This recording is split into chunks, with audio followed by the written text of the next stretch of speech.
Le front en Ukraine semble figé.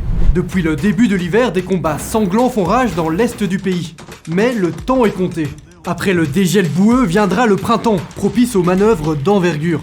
D'ici là, chaque camp s'organise en misant sur ses forces et en tentant de colmater ses faiblesses. Personne ne peut prédire exactement ce qu'il se passera dans les mois à venir, mais on a interrogé les experts du conflit, et voici ce qu'il faut savoir pour appréhender le futur de la guerre en Ukraine.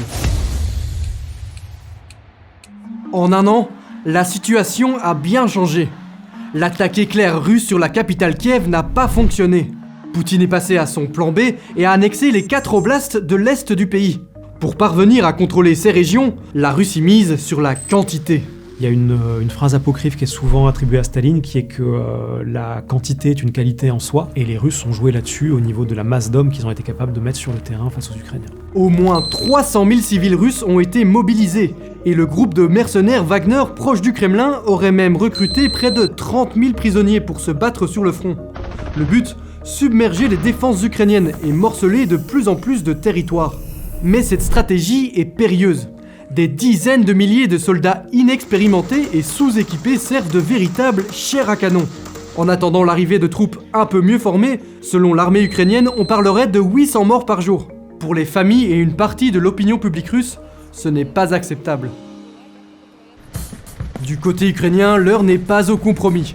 Avec l'appui de la communauté internationale, l'objectif est clair. Chasser les Russes des territoires contestés. Face à la quantité, on mise sur la qualité. Les troupes sont composées de civils qui ont pris les armes, mais également des vétérans de la guerre du Donbass, qui dure depuis 2014. Ils sont mieux équipés que les Russes, bénéficient de formations et de renseignements militaires occidentaux et d'un arsenal dernier cri, du lance-roquettes américain HIMARS au fusil d'assaut belge F2000.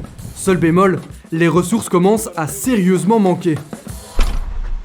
Il y a la question du délai, et puis il y a la question des quantités. Il faut bien imaginer que le type de guerre qui se joue maintenant dans le Donbass, c'est une guerre qui est excessivement consommatrice de matériel. Les Ukrainiens tirent 6000 obus par jour, les Russes en tirent plus du double. Face à une telle demande en munitions, les alliés de l'Ukraine sont eux-mêmes débordés. Ça implique aussi des problèmes notables pour la base industrielle de défense européenne qui doit se réajuster à une logique de guerre de haute intensité. Et ça ne se fait pas d'une semaine à l'autre. En parallèle, le président ukrainien Zelensky sollicite les Occidentaux pour s'armer encore plus lourdement.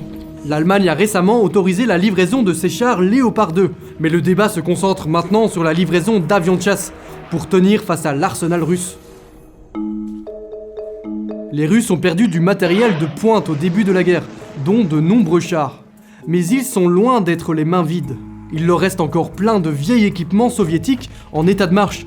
Ils bénéficient aussi de l'aide biélorusse ou nord-coréenne, ou encore de drones kamikazes iraniens très bon marché.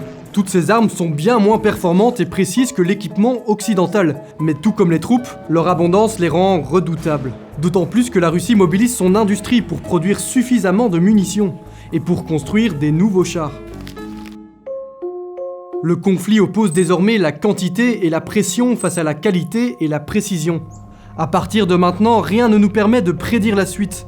Une guerre est truffée d'imprévus et les stratégies évoluent de jour en jour. On ne peut donc qu'émettre que de grandes hypothèses. Si ça continue à ce rythme-là, il va falloir des semaines, des mois pour que les Russes arrivent à sécuriser ce qui a été déclaré comme russe par le président Poutine. Mais des centaines de milliers de soldats mobilisés plus tôt dans l'année se trouvaient déjà en zone occupée. Ils sont désormais entraînés et prêts à partir au front.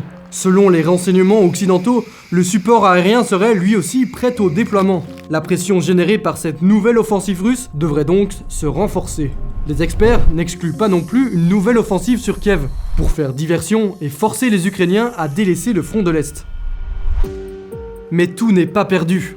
Grâce aux nouvelles livraisons occidentales et à du matériel agile et précis, les Ukrainiens pourraient reprendre l'ascendant, en perçant les lignes russes dans des zones stratégiques, comme cette autoroute qui constitue une voie d'approvisionnement vitale pour le nord du Donbass. Plus que jamais, les sociétés ukrainiennes et russes sont mises sous pression, mais personne n'est prêt à laisser tomber. Alors nul ne sait combien de temps cette situation tiendra.